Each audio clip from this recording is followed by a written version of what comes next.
morning, guys. So, how was everyone after the weekend? I took it really easy actually the weekend. It was nice.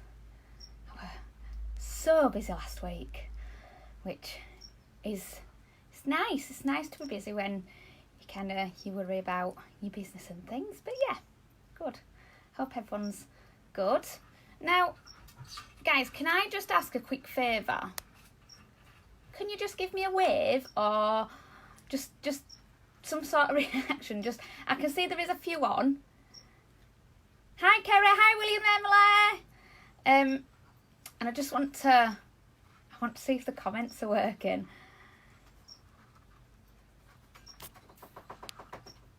I can see you are on. Now, I'll just quickly say the point of me doing a live video was so we could interact. I could, obviously ask you questions. You could obviously reply. But at the minute, it doesn't look like that feature's working. Which, at the minute, story of my life is technology. I'm sure if you watched my videos last week, you'll know I'm not the best. I'm not the best with technology, but it's okay. Yeah, if you do have questions, guys, or you want to answer, please feel free to put them down. And what I'll do is, at the end of the video, I will answer any questions you may have. So, this week, I'm really excited about this week. If you watched my video last night, you'll have heard me say, normally when we visit schools, we only get that hour slot. So I have to kind of pump out that much information, it's always a hard task. I always run over, obviously. So this week, I've kind of filled the week with the rainforest, because you talk forever about the rainforest. It's such an amazing place.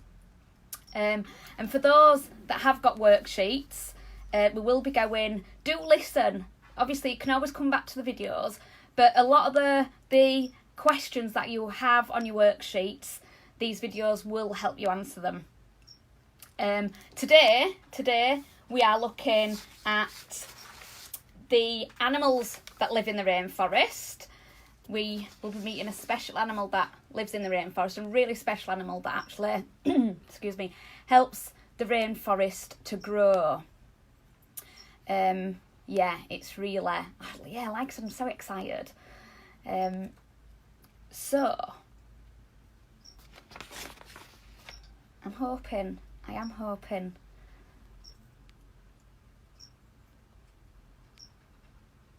bear with me, guys.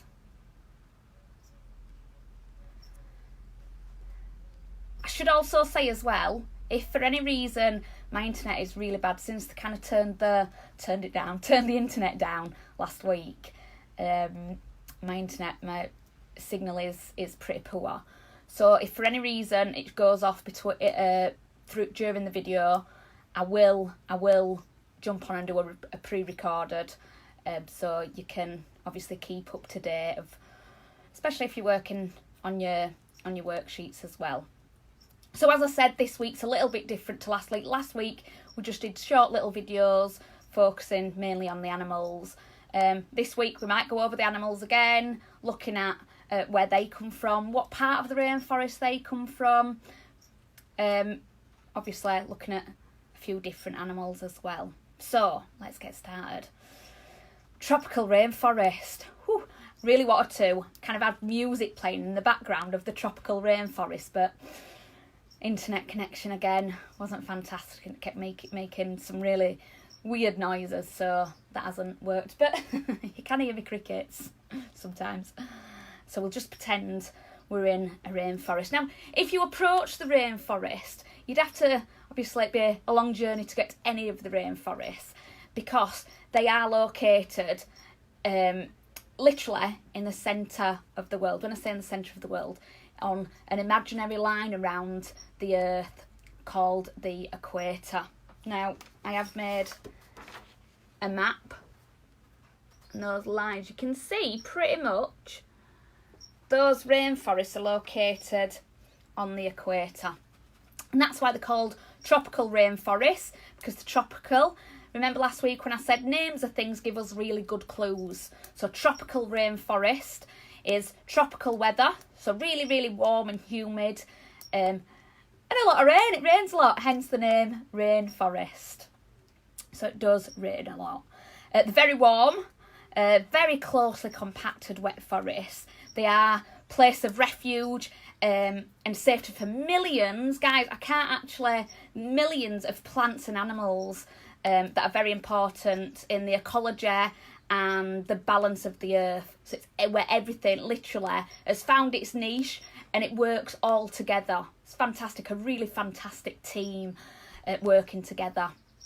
Now, the plants of the rainforest produce much of the earth's oxygen. This is why kind of the importance of the rainforest is something that I can't stress enough, and we'll be looking at ways during the week at how we can help the rainforest. The rainforest is known as the lungs of the earth, hence the oxygen from the trees that we receive, and this is why it's important that we help the rainforest to grow. And I always say, actually, if the trees gave off a Wi-Fi signal, can you imagine how desperate it would be to help them grow? Which is an awful sad state of affairs, but you know, we would. I think nowadays we do feel like we need Wi-Fi, hence me sat here on your Wi-Fi. Do you really need it? Do we really need it? But we need the rainforests, so it's really important we do look after them. Tropical rainforests are found in South America, West Africa, Australia, Southern India and Southeast Asia. We can see on my little world map, they are all over the world, but still on the equator. Many different types of bird, animals and insects that live in the rainforest, different ones for each country. So you might find, do you remember with the cockroach last week, Colin? You might, obviously he's from Madagascar, but then you get lots of different species of cockroach that are found all over the world, and they might have slight differences, they might look a little bit different, and that's simply to help them survive in their own habitat, in their own location. And each location will have different predator, prey animals, and like I said, they will adapt to different ways of surviving. Now, just very quickly, I just want to I've got it on my notes, just tell you a little bit about what the rainforests provide for us. The rainforests provide many important benefits that we can all appreciate, that we use a lot. We do use a lot. For example, approximately 121, sorry, I'm not good with my figures, my numbers. 121 useful drugs that are currently on the market today are obtained from plants. And over a third of these originated from tropical rainforests. How amazing is that? Just, you know, we do often think of putting, you know, chemicals into our bodies, but actually a lot of those chemicals would originate from the tropical rainforest. Similarly much as well, the food we eat, coffee. Who's had a coffee this month? Well, I hope boys and girls haven't. The younger generation, I hope you've had decaf, or, you know, a lot of our coffee does come from the rainforest. Bananas. I had a banana. I always eat bananas. I love bananas. I love a banana sandwich. It always reminds me of my grandma. Lemons, oranges, cocoa, hot chocolate, if you drink hot chocolate, cashew nuts, peanuts, pineapples, many more. They all come from the rainforest. So really important part of our survival, really. To say they're so far away, they still affect us massively. And then we start looking a bit deeper into the rainforest. So what actually live there? The animals live there. And actually, on one of your worksheets, you have your unscrambling words, but then on the bottom, you've got some animals. Now, it's totally up to you how you want to go about this. You can just obviously write the names of the animals, or we have got the younger worksheet as well. you can either just write the animals, what the animals are, the younger ones. So this for the younger ones. And what I want us to do is, I want us to actually put these animals into groups. Okay, so we think of our main groups of animals. They are mammals, reptiles, amphibians, birds and fish. We won't cover the fish, but they are the main group of animals. And what I want you to do is, like I said, it's up to you if you want to do it now with me, or you can actually do it after the video. You can either cut these out and put them into groups, put them into your little groups as an activity, or you can just make a note on your worksheet of each one. So let's have a look. So our first one we can see is a frog. Quite beautiful. I'm guessing it's a golden dart frog. Quite toxic, very toxic. So frogs are amphibians. They're amphibians because they live on land and in water. They start off in water as a tadpole or frog spawn, then a tadpole, then they grow their little legs into froglets, and then they form into a frog and come on land. Now, very specialised animals. You won't find these in a typical forest in the UK because it's just the environment, the habitat isn't catered for them, isn't made for them. So for your amphibian, for your frog, he's an amphibian. So just make a note of that. And same as on the younger worksheets as well, you can see it's a very cute little dart frog there. Again, he's an amphibian. Now, all amphibians have something in common. All amphibians have very, very thin skin to be able to breathe through. They soak up oxygen. And what you'll see is, a lot of amphibians, when you look at them, they'll be, can you do it? Show me. I wish you could show me. So yeah, just give your cheeks a puff. That is actually an amphibian breathing. So he's moving his skin to soak up oxygen, okay? But also, what a thing he can do with his skin is drink water through his skin. So he doesn't need to get his favourite cup and have a drink. What he will do is he'll just immerse himself in the water and soak up that water.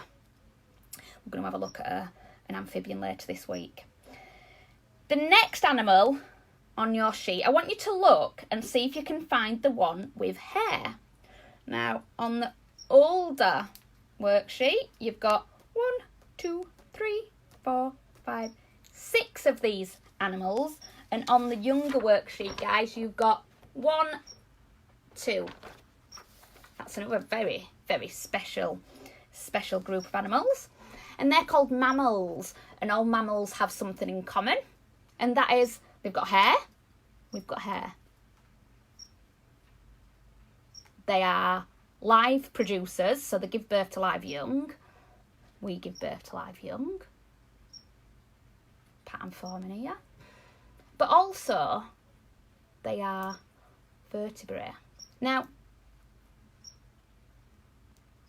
when we think of vertebrae, can you remember last week when we said invertebrates don't have a backbone, and a lot of them have exoskeletons, but being a mammal, same as me and you, see what I did there? We've got a vertebra, we've got a spine, we can sit up tall boys and girls, so we can sit up nice and tall. But boys and girls, we are also mammals. We also have hair, we also produce live young, and we can also feed our young as well. Now, the older worksheet, you have got an ocelot, which is this one. We have got an howler monkey. We have got a tapir. We have got a tree shrew. We have got a gibbon and a capybara. And actually, very quickly, just tell you about a capybara. That one here. Very cute indeed. They're just like big guinea pigs. Actually related to guinea pigs. Very cute. And then obviously on the younger worksheet, you've got your jaguar, and your orangutan. Does anyone else's dad or granddad look like an orangutan? Don't tell him I said that. Cheeky. Cheeky, cheeky. So, let's have a look at our next group. Reptiles. Now, reptiles are very specialised animals because they are actually cold-blooded animals. Now, if you remember me saying last week about Rango, he needs to get his heat externally. So he can't keep his body nice and warm himself, okay?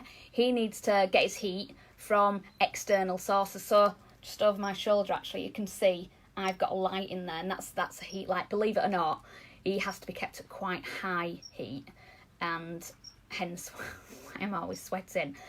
But that's very important for his survival. Now, we're very lucky. We are very well adapted to living in lots of different habitats, and we are actually animals that are warm-blooded animals. So our body can keep itself warm quite well. But reptiles can't. Now, the things that reptiles have in common are they have scales, they are egg layers, and they are cold-blooded animals, okay? So no matter what reptile you are looking at, if it's got scales, generally, I always say generally because we always have one that's a little bit different, but that's fine. We like different. But in general, they will have those three things in common. And on the older worksheet, you've got 2 reptiles. So you've got, that's actually a coral snake, and you've got your, I want to say maybe a water dragon. Should know really, shouldn't I? Does it say, did I make a note? Iguana. So you've got an iguana and you've got your coral snake on that one, and then on there you've got your tree python, and then another lizard. So they are reptiles. So our next group is, I haven't kept my notes are out. Do you know? So our next group, we can see we've got the beautiful hummingbird. A hummingbird, and all birds in general have that important thing all in common, and they are feathers. Some fly, some don't, but they've adapted really well. On the younger worksheet, we've got a toucan. I think toucans are beautiful, absolutely stunning. And one thing actually, when you listen to rainforest noises, is you'll hear, I mean, just the most amazing noises. And a lot of people, I think, just because we hear a lot of birds generally in the UK in the sky, we just automatically think that a lot of the noise that come from the rainforest from the birds, whereas actually these animals will be making a lot of the noise. So gibbons, howler monkeys, you can hear them for miles and miles, but they are amazing. Now obviously younger and older worksheets, you've got that unscramble the words quiz at the top. Have a go at that. I really enjoy doing that, actually. I do enjoy doing the unscrambling the words. It's very good indeed. So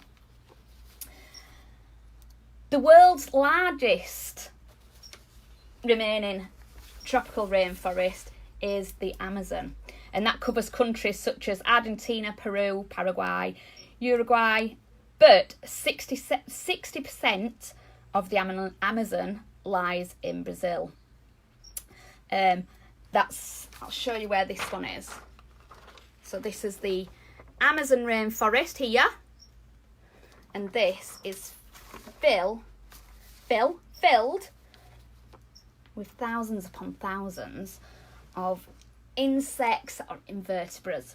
Around about 80% of the world's invertebrates do come from the rainforest. Now one animal I'm going to introduce you to now is I love her. I think she's just totally amazing, especially what she stands for, I think. What she brings to the rainforest. So can you remember when I said each thing has its own niche in the rainforest? And this animal's niche is literally to help things grow. Just, help things, literally, I'll show you. So, this is Millie. And Millie, or Millie, if you're from Yorkshire, Millie is a giant African millipede. Giant African millipede. So remember, we can tell a lot from the animal's name. So she's a giant species of millipede, all the way from Africa, and she's a millipede. And what millipede, if we break millipede down, means is Millie means a lot of Millie, lots, and pede is actually another word for legs, so appendages. So it's another word for legs. Now, Millie the millipede, we can see she's quite dark in colour. Now, you can... covering everything up. Millipedes can grow, this species of millipede can grow as long as your ruler. As long as your ruler. So very, very long. Just see if we can measure Millie. It's very hard, actually, to get it to go straight. So I would say she was round about maybe 8.5 inches long. What about there? But they can get up to 31. I've had one at 31 centimetres, which is just over the ruler. And that's kind of maximum size they do get to. But they are amazing invertebrates. Now, that word invertebra means she hasn't got skeleton on the inside of her body. She has got a lovely hard exoskeleton. And as she grows, she will grow an extra segment onto her body, and she'll actually grow two more legs onto each segment. So they're quite amazing. And another thing about Millie the millipede is, with her being dark, just by looking, so we can tell a lot from its name, but being dark, we can almost not guess, but we can assume she lives somewhere quite dark where she needs to be camouflaged. So where Millie the millipede would live in the rainforest is on the rainforest floor. We'll go into the layers tomorrow, but she will live on the rainforest floor. And actually what she does is she actually would live in the soil. Exactly the same job as what a worm would do. So if you've got a compost heap at home, what you can do is, well, round about now, because the weather's been quite nice and warm, you could probably put gloves on and have a look through your compost heap, and actually what you would see is you would find millipedes. Not as big as Millie, but a lot smaller. Exactly the same, okay? Exactly the same, just a lot smaller. So the millipedes that come from the tropical rainforest generally do get a lot bigger. They've got a lot more predators to think about who could hurt them, okay? Now, with regards to defence, Millie can actually do something pretty cool. Now, you ready for this? She protects herself, so she hasn't got a sting, or she hasn't got awful jaws that could bite. She is actually a herbivore, which means she eats vegetation. And actually, Millie's favourite food, which is very good for me, is vegetation that's rotting away. So if at the end of the week I've got things in the bottom of my fridge, that will go to Millie, because she prefers it when it's on the verge of rotting away rather than being fresh. So that's why she'd be really good on a compost heap, because then what she will do is, so let's see it as a circle, okay? We're thinking a circle, and at the bottom we've got Millie the millipede eating all those dead leaves. But then what happens is the gross stuff, what we all do, but she has a poo. Now when she has a poo, actually, that poo's really good. Yay, millipede poo! Because it comes out, because she's eaten rotten food, she'll process it through her digestive system. When she has a poo, it'll come out as fertiliser. So actually, a bit of goodness will still be in there because the digestive system doesn't quite get rid of all the goodness because she passes it through so quick. And then what will happen, that poo will break down on the rainforest floor, and actually it's helping the trees to grow. So we think Millie's here at the bottom eating the dead leaves. She has a poo, and actually going up to the trees, that fertiliser will feed up through the trees, help those leaves to grow. But then when the leaves fall off the tree back to the floor, Millie's eating them again, and then helping obviously to eat the vegetation, to eat the rotting leaves in the rainforest. So it's like a big circle. It's like a big circle. And it's quite amazing, really.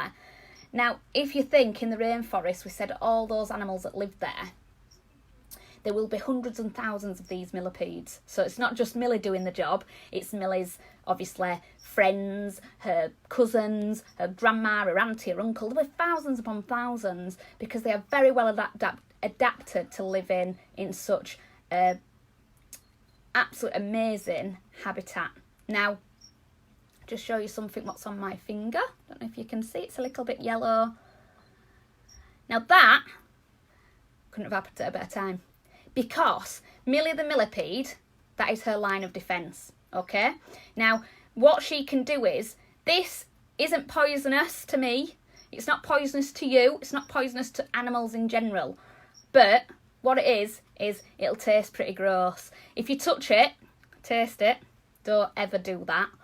It'll taste a bit sour. Now, has anyone ever had a ladybird wee on their hand? You know when you pick a ladybird up, if you're a bit crazy like me, you will get a little, just similar to that, same colour as that, on your hand. And everyone thinks, oh, ladybird's weed on me.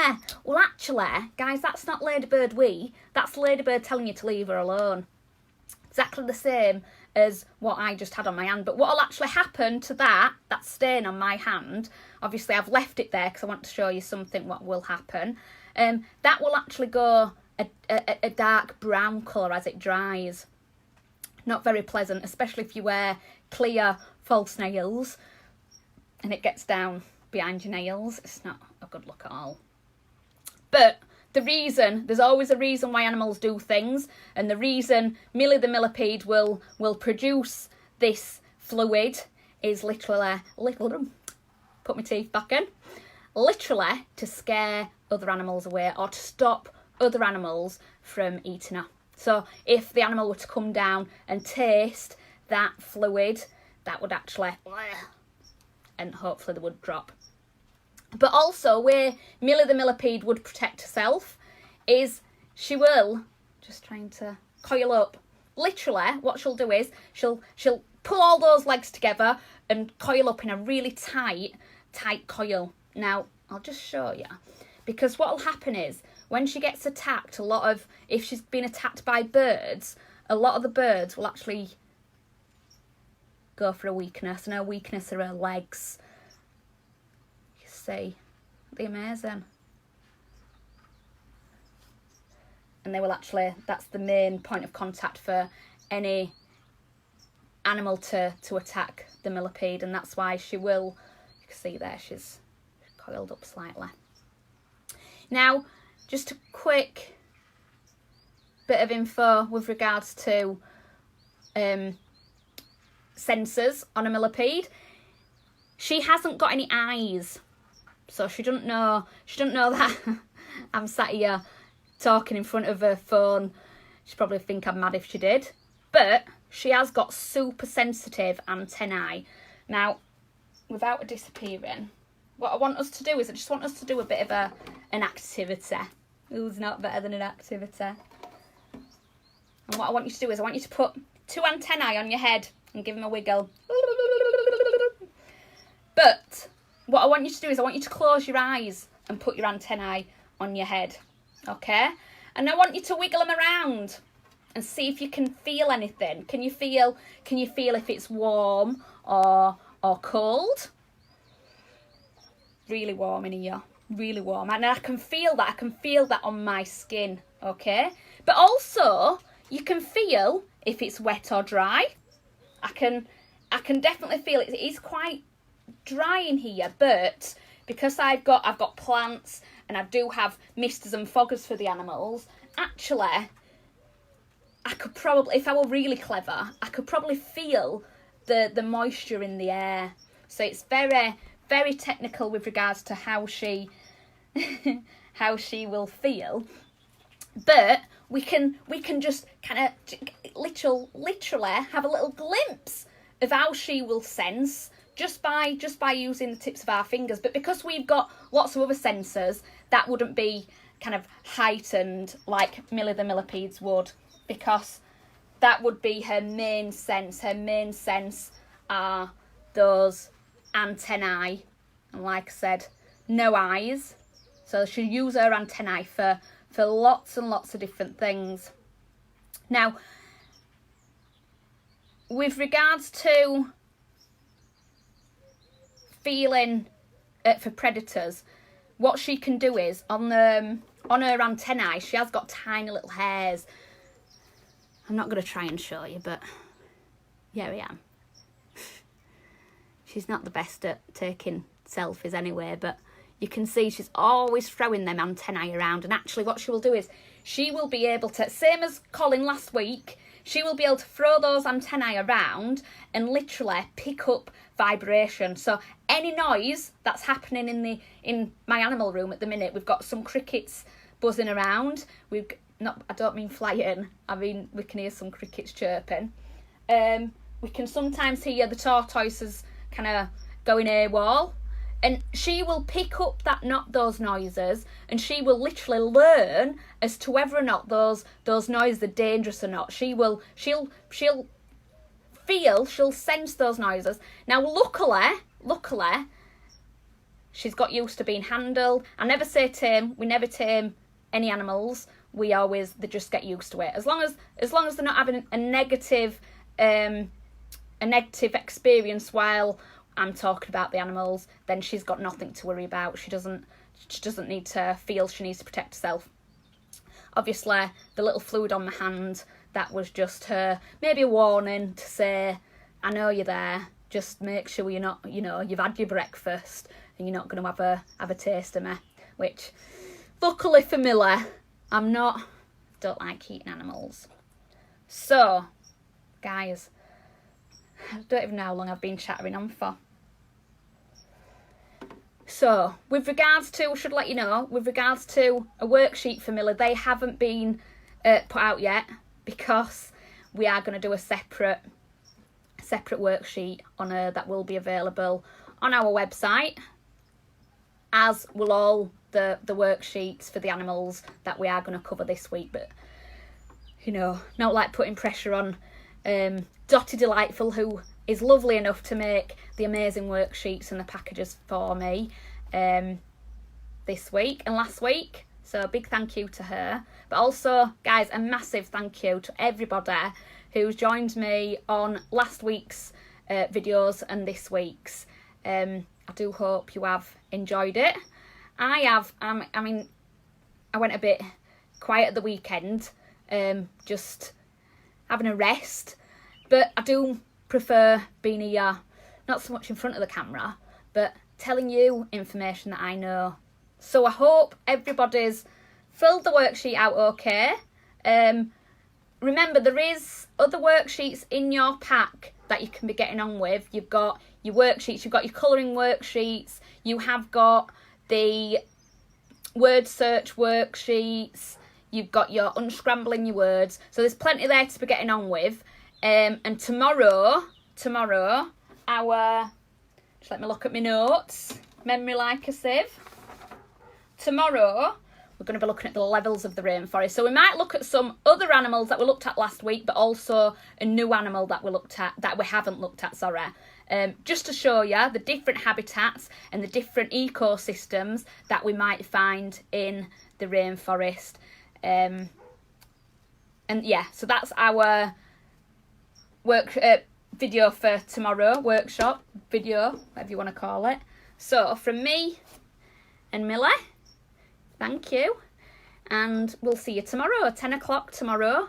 Be there or be square. TTFN, guys. Bye.